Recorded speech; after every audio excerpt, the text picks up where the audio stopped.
दोस्तों, आज हम स्टार्ट करेंगे आपका मोशन चैप्टर।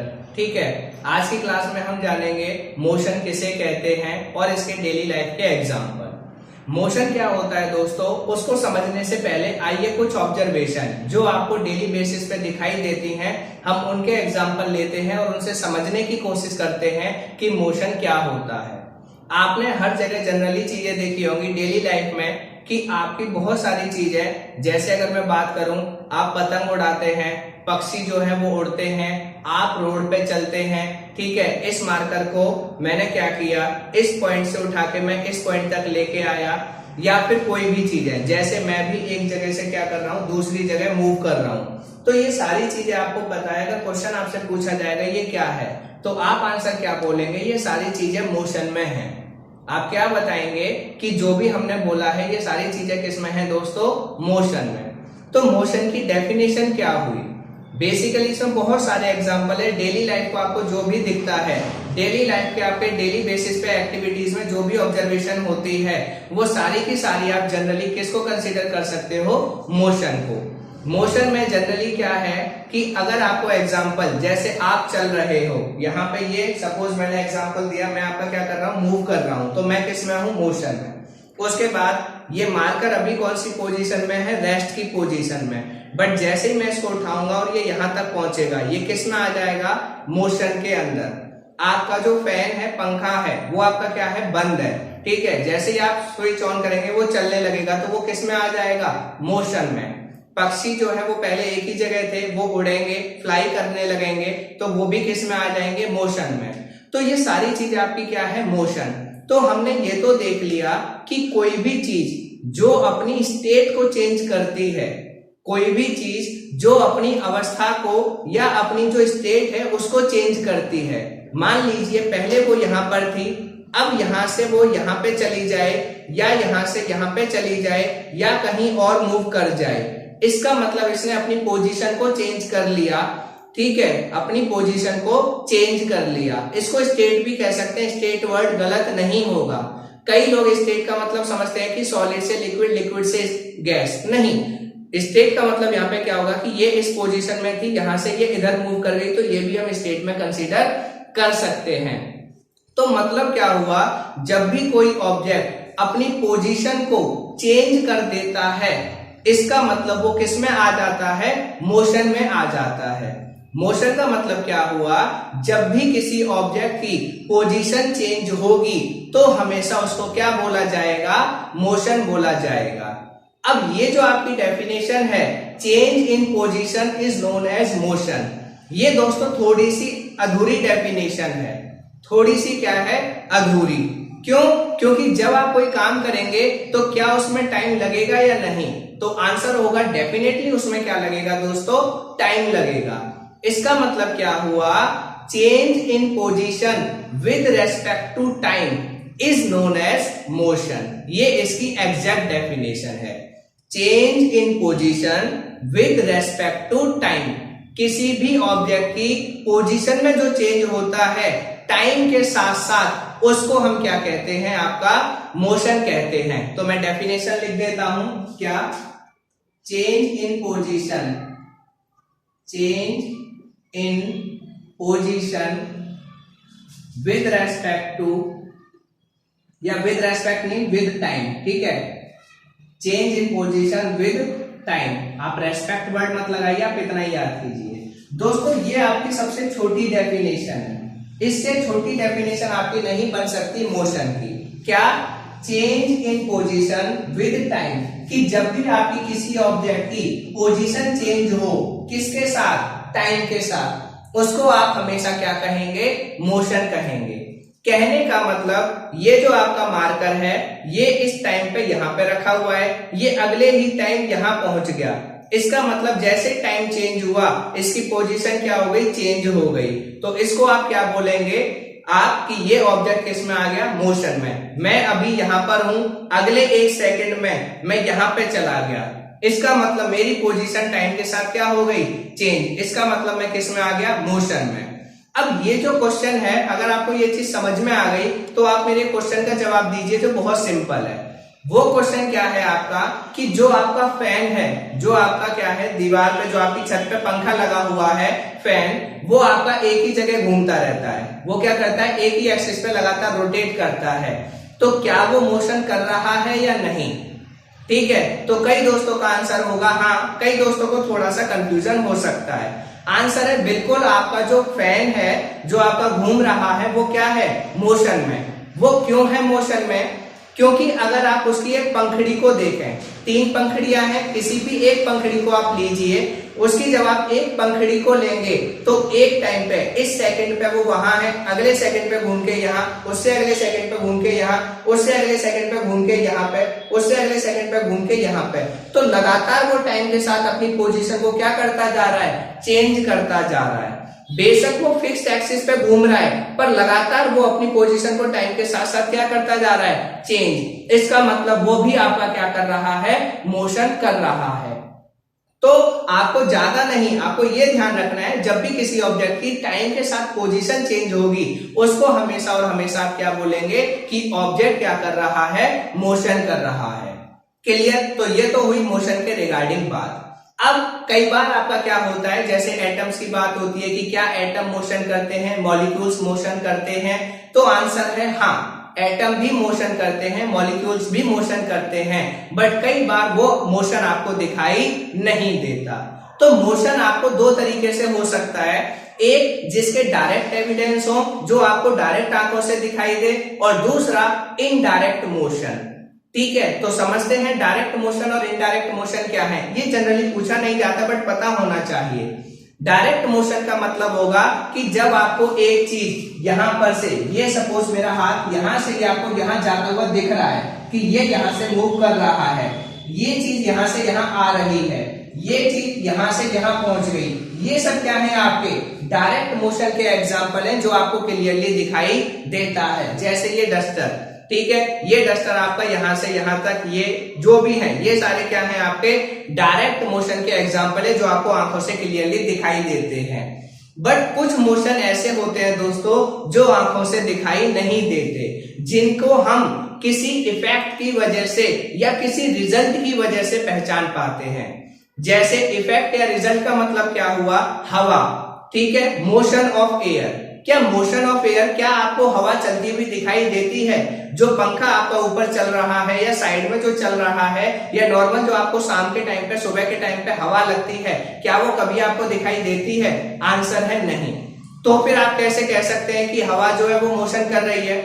इसका आंसर इसलिए आपको पता चलता है क्योंकि इसके इनडायरेक्ट एविडेंस होते हैं। जैसे आपको धूल उड़ती हुई दिखाई देगी, आपको जो कपड़े हैं वो एक साइड से दूसरी जगह लहराते हुए दिखाई देंगे, जो झंडा है वो आपको हिलता हुआ दिखाई देगा। तो इन सब चीजों से आप आइडेंटिफाई करते हैं कि हाँ, अगर ये सारी चीजें हिल रही है, ये किसकी वजह से? हवा की वजह से। इसका मतलब हवा क्या कर रही है, एक जगह से दूसरी जगह जा रही है, मतलब वो क्या कर रही है, मोशन कर रही है। दूसरा, जो पंखे से हवा आती है, क्या आप कभी देख पाते हैं? आंसर है नहीं, बट उसको आप महसूस कर पाते हैं, क्योंकि आपकी बॉडी पे आपको ठंडक महसूस होती है, लगता है यार कोई चीज आ रही है, टकरा रही है, जिससे मुझे कुछ महसूस हो रहा है ठंडक सी। उसी चीज को हम क्या कहते हैं, एयर कहते हैं। तो उससे हमें इनडायरेक्ट एविडेंसेस से पता चला कि आपकी एयर क्या करती है, मोशन करती है। तो मोशन के आपके डायरेक्ट मोशन हो गया, डायरेक्ट एविडेंस मोशन के, और इनडायरेक्ट एविडेंस मोशन के। क्लियर हो गया डायरेक्ट और इनडायरेक्ट। अब चलते हैं आगे कि जो ये आपके सीजन चेंज होते हैं, जो ये मौसम चेंज होते हैं, ठीक है, आपका जो सर्दी, गर्मी, बरसात आती है, उसके बाद आपका क्या आता है, ईयर्स चेंज होते हैं, सनराइज होता है, सनसेट होता है, ये जितने भी काम होते हैं, क्या इन सब में भी मोशन का कोई रोल है? आंसर है हाँ, ये सब भी किसकी वजह से होते हैं, मोशन की। किसके मोशन की वजह से?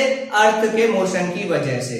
क्योंकि आपको पता है अर्थ लगातार क्या करती है, एक तो अपनी एक्सिस पे रोटेट करती है, और जो वो अपनी अर्थ अपनी एक्सिस पे रोटेट करती है उसकी वजह से एक साइड सन के एक साइड सामने आती है, जिसकी वजह से वहां पे दिन हो जाता है, और दूसरी तरफ क्या होती है, रात। फिर जब ये इस तरफ घूमती है तो दूसरी वाली साइड सन के सामने आ जाती है, जिसकी वजह से वहां पे दिन हो जाता है और दूसरी तरफ रात। तो इसका मतलब आपका अर्थ के मोशन की वजह से, अपनी एक्सिस पे मोशन की वजह से दिन और रात होते हैं। बिल्कुल इसी वजह से, अर्थ के रोटेशन की वजह से ही आपके सर्दी, गर्मी, वर्षा मतलब सीजन भी जो चेंज होते हैं वो भी अर्थ के मोशन की वजह से ही होते हैं। बट वो एक्सिस नहीं, वो आपकी पूरी अर्थ का मोशन। अर्थ अपनी एक्सिस पे भी घूमती है और सन के चारों तरफ भी घूमती है, अपनी एक्सिस पे भी और सन के, अगर ये आपका सन है तो अर्थ अपनी एक्सिस पे भी घूमेगी और साथ साथ सन के चारों तरफ भी घूमेगी। क्लियर हो गया? तो ये सारे आपके क्या है दोस्तों, पॉइंट्स हैं जो आपको पता होने चाहिए। क्लियर? समझ में आ गए डायरेक्ट और इनडायरेक्ट एविडेंसेस के। अब चलते हैं और आगे। और आगे क्या है आपके, आगे कंसेप्ट आता है कि कई बार ऑब्जेक्ट, एक ऑब्जेक्ट आपको चलता हुआ दिखाई देता है और दूसरा ऑब्जेक्ट आपको क्या होता है, रुका हुआ दिखाई देता है। ठीक है, जो आपकी एनसीईआरटी का दूसरा पैराग्राफ है। ठीक है, इसको हम समझते हैं पॉइंट क्या है। पॉइंट ये है कि अगर आप बस में बैठे हैं, अगर आप बस में बैठे हैं तो आप अगर बस या कार में बैठे हुए लोगों को देखेंगे अपने आसपास तो वो सब आपको बैठे हुए या रुके हुए दिखाई देंगे। बट जैसे ही आप बस से बाहर की तरफ देखेंगे, रोड की तरफ देखेंगे, तो आपको जो पेड़ हैं वो पीछे जाते हुए दिखाई देंगे या बाहर खड़ा हुआ बंदा आपको अपोजिट डायरेक्शन में जाता हुआ दिखाई देगा। अगर मैं कार में बैठ के इस तरफ जा रहा हूं और बाहर देखूंगा तो रोड मुझे पीछे की तरफ जाते हुए दिखाई देंगे। क्लियर? और अगर मैं क्या कर रहा हूं, अगर मैं आपका बाहर खड़ा हुआ हूं, नॉर्मली मैं बाहर खड़ा हूं और कोई बस ऐसे गुजर के जाती है तो मुझे कुछ महसूस होगा कि बस गुजर के गई है या उसमें बैठे हुए लोग चल के गए हैं। तो ये थोड़ा सा इसकी डिटेल कंसेप्ट आप जानेंगे 11th में, बट फिर भी मैं थोड़ा सा आइडिया देता हूं ऐसा होता क्यों है। ऐसा इसलिए होता है दोस्तों, जब आप खड़े हैं यहां पर तो आप रेस्ट की पोजीशन में हैं, दूसरा पार्टिकल किस में है, आपका मोशन में। तो आपके अकॉर्डिंग आपके आसपास सारी चीजें रुकी हुई हैं, ये पार्टिकल क्या हुआ, ये मोशन की फॉर्म में गया। तो इसमें जो बैठे हुए लोग हैं, जो इस गाड़ी में बैठे हुए लोग हैं, वो भी किस में है दोस्तों, मोशन में। गाड़ी मोशन में है तो गाड़ी में बैठे हुए लोग भी क्या होंगे, मोशन में। ठीक है, उसकी वजह से उन्हें लगेगा कि हम चल रहे हैं, बाकी सारी चीजें क्या है, रुकी हुई। तो जब ये आगे की डायरेक्शन में जाते हैं तो उनको ये वाली चीजें क्या होती हैं, पीछे की डायरेक्शन में जाती हुई दिखाई देती हैं। थोड़ा सा ट्रिकी कंसेप्ट है, बट जब आप 11th में इसकी डिटेल में जाएंगे तो आपको क्लियर होगा ये क्यों होता है, किसकी वजह से होता है। तो बेसिकली जब आप बस में बैठ के ट्रेवल करते हैं ट्रेन में, तो आपको पेड़ पीछे जाते हुए दिखाई देते हैं, लोग पीछे जाते हुए दिखाई देते हैं। रीजन, ठीक है, क्योंकि आपके अकॉर्डिंग, आप जो बस में बैठे हुए हो, आपके अकॉर्डिंग बस में बैठे हुए लोग तो रुके हुए हैं। क्यों? क्योंकि आप सबकी स्पीड, जो बस में बैठे हैं सबकी स्पीड 60 की स्पीड से चल रही है। ठीक है, सबकी स्पीड कितनी है, 60 की स्पीड से ही आप लगातार चलते जा रहे हैं, इसलिए आपको ये एहसास नहीं होता। जैसे मैं इसका एक एग्जांपल बताता हूं, सिंपल सा समझना। जैसे मैं हूं और मेरा दोस्त है, आप सबने डांस देखे होंगे, डांस शो, उसमें वो ब्रेक डांस कुछ आता है, उसमें आपने देखा होगा दो पार्टनर होते हैं, दोनों बिल्कुल एक ही तरीके के मूव करते हैं। जिस टाइम पे इसका हाथ ऐसे जाता है उसी टाइम पे दूसरे बंदे का भी हाथ ऐसे जाता है। तो जब उनकी सारी मूवमेंट एक ही टाइम पे होती है तो आपको पता नहीं चलता कि ये बंदा ये काम कर रहा है या ये वाला कर रहा है। कहने का मतलब, अगर मैं और मेरा दोस्त मूव करें, मेरा हाथ अगर ऐसे जाए, मेरे दोस्त का भी बिल्कुल इसी सेम स्पीड से अगर एक जैसे हम काम करेंगे तो हम दोनों को देख के कोई बता ही नहीं सकता कि हम दोनों चल रहे हैं या रुके हुए हैं, क्योंकि हम दोनों की स्पीड क्या है, एक जैसी।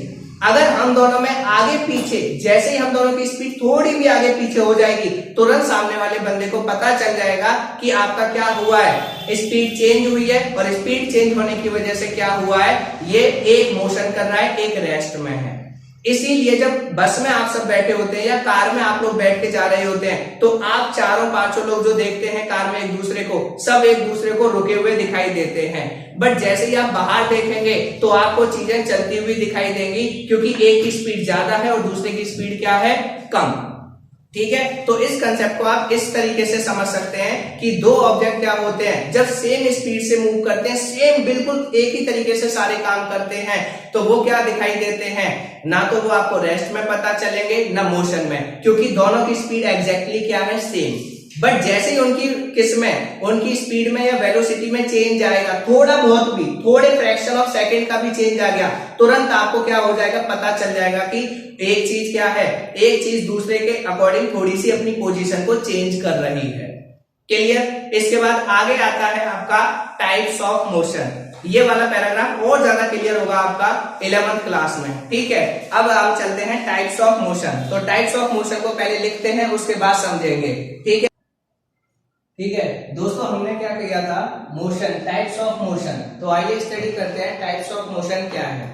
बेसिकली सिर्फ आपको नाम याद रखने और इनका थोड़ा कंसेप्ट क्लियर होना चाहिए, बाकी सारी चीज आपकी 11th में आती हैं। ठीक है, तो बेसिकली हम स्टार्ट करते हैं कौन से टाइप का मोशन है, कितने टाइप के होते हैं। Motion along a straight line. सबसे सिंपल टाइप का जो मोशन होता है दोस्तों, वो होता है motion along a straight line. जैसा कि इसका नाम है वैसा ही काम है। ऐसा मोशन जो स्ट्रेट लाइन में हो। जब भी कोई ऑब्जेक्ट बिल्कुल सीधी लाइन में चलता है, बिल्कुल स्ट्रेट लाइन में मोशन करता है, उसको स्ट्रेट लाइन मोशन कहते हैं। जिसको आम भाषा में आप समझ सकते हैं कि आपको अपनी नाक की सीध में चलना है।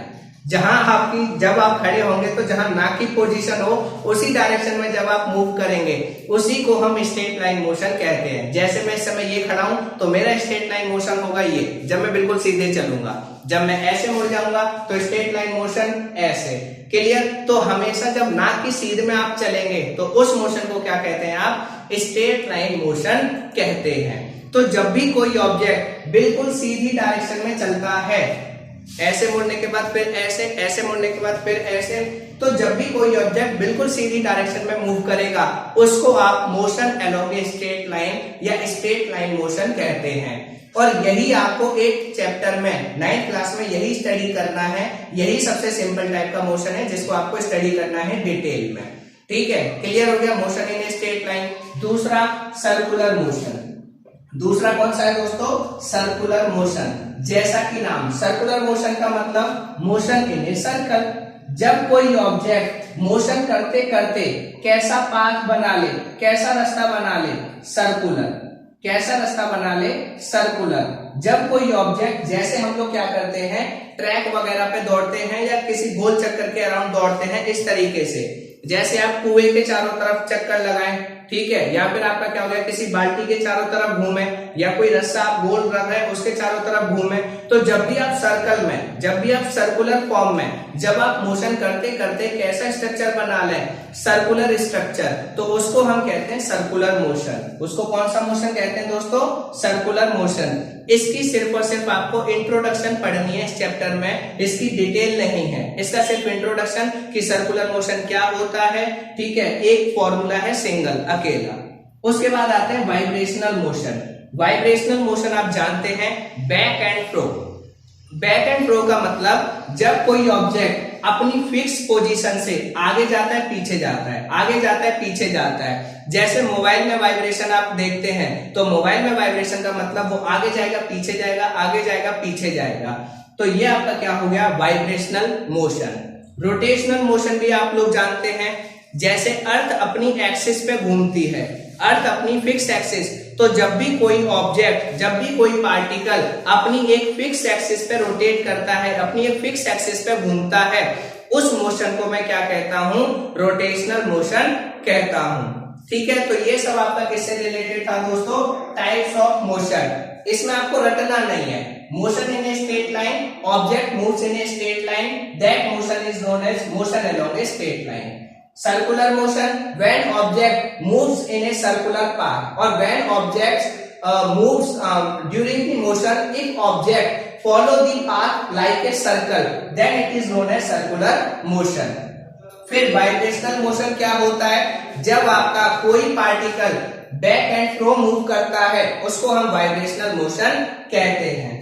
रोटेशनल मोशन, जब कोई पार्टिकल अपनी फिक्स एक्सिस पे क्या करता है, घूमता है, उसको हम क्या कहते हैं, रोटेशनल मोशन कहते हैं। तो ये सारी चीजें आपकी टाइप्स ऑफ मोशन से रिलेटेड है, जो कंप्लीट हो गई। मोशन के टाइप तो बहुत सारे हैं, बट आपको मेजरली यही 4 ध्यान रखने हैं। ठीक है, अब हम नेक्स्ट हेडिंग पे चलते हैं, जो आपकी क्या है, डिस्क्राइबिंग मोशन, एनसीईआरटी की नेक्स्ट। दोस्तों जो हमारी अभी हेडिंग है क्या, एनसीईआरटी की फर्स्ट, जिसका नाम है डिस्क्राइबिंग मोशन।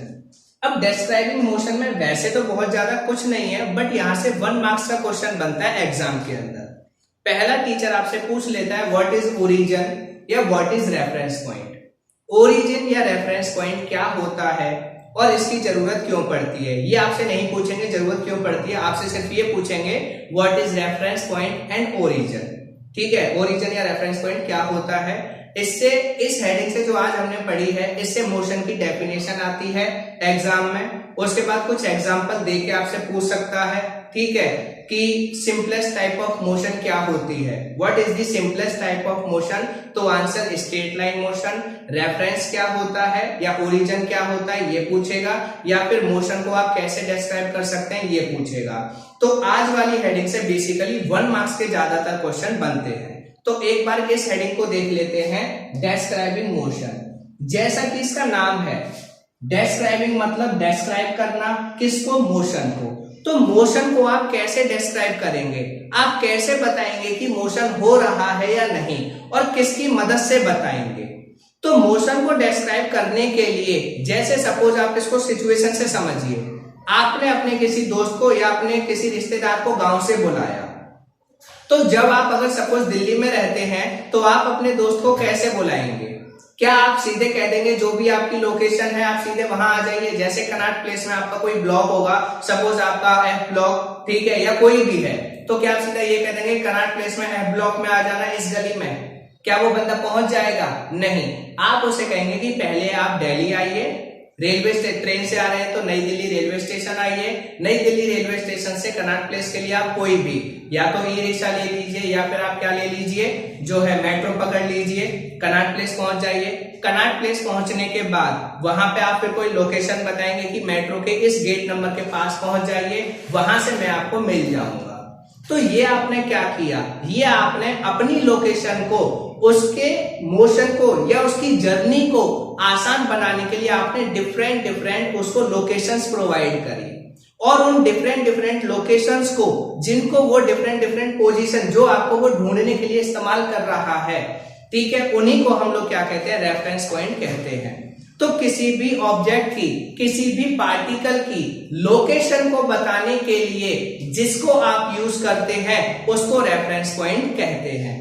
रेफरेंस पॉइंट का फायदा क्या होगा, जितने ज्यादा आप रेफरेंस पॉइंट बताएंगे उस बंदे को आपके पास पहुंचने में उतनी कम प्रॉब्लम होगी, क्योंकि आपने बताया आप यहां से निकलेंगे यहां पहुंचिए, वो वहां पहुंच गया, वहां से आप यहां तक आइए, वहां पहुंच गया, फिर आप यहां से इस जगह पर आइए। तो जितने आप रेफरेंस पॉइंट उसको बताते जाएंगे जर्नी के लिए, उतना ही उसको आपके पास तक पहुंचने में क्या होगी, कम मेहनत लगेगी, कम प्रॉब्लम होगी। ठीक है, तो रेफरेंस पॉइंट क्या करता है, आपके मोशन को आसान बनाता है, किसी भी पर्सन की लोकेशन को डिफाइन करता है कि वो लोकेशन कहां पर है, कितनी दूर है। जैसे आपकी एनसीईआरटी में दिया गया है कि आप एक रेलवे स्टेशन पे उतरे, उससे 2 किलोमीटर नॉर्थ ईस्ट की तरफ आपका स्कूल है या नॉर्थ की तरफ, तो सबसे पहले आप रेलवे स्टेशन पे उतरेंगे, वहां उतरने के बाद नॉर्थ डायरेक्शन को देखेंगे कौन सी है, और नॉर्थ की डायरेक्शन में 2 किलोमीटर दूर चले जाएंगे और आप सीधे स्कूल के पास पहुंच जाएंगे। तो आपने क्या किया, अपनी लोकेशन को आसान बनाने के लिए रेफरेंस पॉइंट का सिलेक्शन किया। तो रेफरेंस पॉइंट आपके क्या करते हैं, लोकेशन को आसान बनाते हैं, जर्नी को आसान बनाते हैं, और उन्हीं रेफरेंस पॉइंट को हम क्या कहते हैं दोस्तों, ओरिजिन कहते हैं। तो ये आपका एनसीईआरटी में है, मैंने डेफिनेशन लिख रखी है जो एनसीईआरटी में है वही। टू डिस्क्राइब द पोजीशन, किसी भी ऑब्जेक्ट की पोजीशन को बताने के लिए हमें एक रेफरेंस पॉइंट की जरूरत पड़ती है। एक क्या बताने के लिए, किसी भी ऑब्जेक्ट की पोजीशन को बताने के लिए हमें रेफरेंस पॉइंट की जरूरत पड़ती है, और उसी रेफरेंस पॉइंट को हम क्या कहते हैं, ओरिजिन कहते हैं। जैसे आप समझिए, आप जो मैथमेटिक्स में ग्राफ बनाते हैं, आप इस पॉइंट को हमेशा ओरिजिन कहते हैं ना। क्यों कहते हैं इसको ओरिजिन, रीजन जानने की कोशिश करी, क्योंकि हम सारी डिस्टेंस को इसी पॉइंट से कैलकुलेट करते हैं कि इधर से इधर जाने पे ये कितना है, इधर से इधर जाने पर ये कितना है, इधर से इधर जाने पर ये कितना है।